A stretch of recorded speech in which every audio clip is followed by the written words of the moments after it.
Assalamualaikum, hello viewers, welcome back to my YouTube channel. আজকে আমরা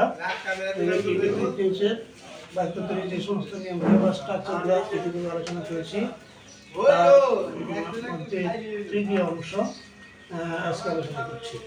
তৃতীয় অংশ এখানে 7 নম্বর যে নিয়মটা আছে সেখানে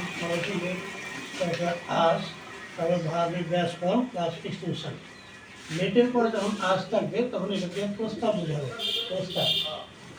প্রস্তাব বোঝাবে, হ্যাঁ, লেটের পরে আস থাকলে প্রস্তাব বোঝাবে। লেটের পরে আমরা এটা আসটা অবজেক্টিভ ফর্ম ব্যবহার করতে হয়। হ্যাঁ, এটা অর্থাৎ সাবজেক্ট হিসাবে সাবজেক্ট ব্যবহার করা যাবে না, এখানে উই ব্যবহার করা যাবে না, লিখতে হবে আস। তাহলে এটা দিয়ে আমরা প্রস্তাব বোঝাবো। যেমন চলো আমরা বেড়াইতে যাই, লেট আস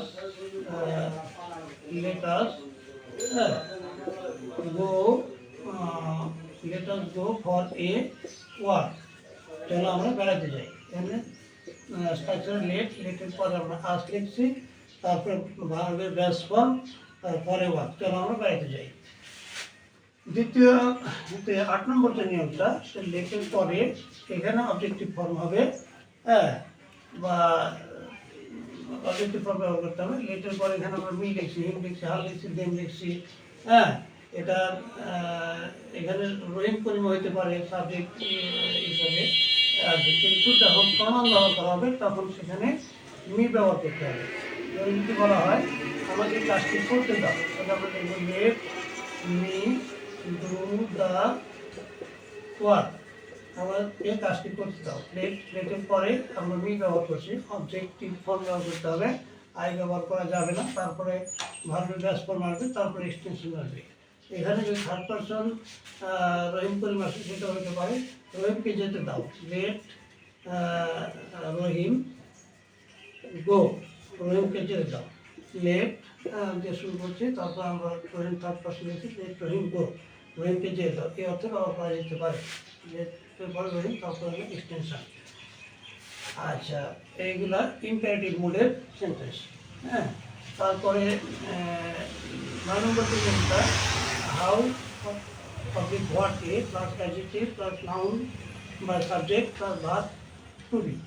এখানে এটা আদি শব্দ, রেসপিরেটরি সেন্টেন্সে আদি শব্দ বা আদি শব্দকে ব্যবহার করা হয়। কিন্তু যদি বলা হয় এগুলো পরিচিত কত সুন্দর, how beautiful the rose is, how beautiful the rose is.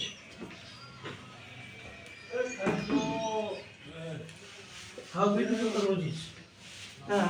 How adjective beautiful কত সুন্দর, the rose গোলাপ ফুল is ভার্বের verb to B.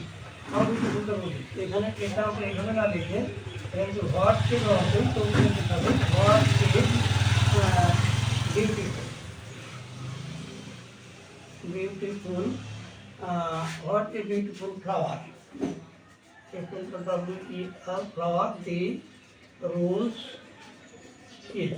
What a beautiful flower, the rose is. এখানে আমরা হোয়াট এ ব্যবহার করলাম, হোয়াট এ হোয়াট লিখতে হবে what a beautiful adjective flower, noun the rose, noun object verb আমরা লিখছি, হ্যাঁ, সাবজেক্ট লিখছি রোজ ইজ, হ্যাঁ, এভাবে ব্যবহার করা যাবে। তা প্রেজেন্ট ইন্ডিফিনিট টেন্সের বাক্য তৈরির যে স্ট্রাকচারগুলো, ওগুলো আমরা 3টি অংশে ভাগ করে আলাপ করলাম।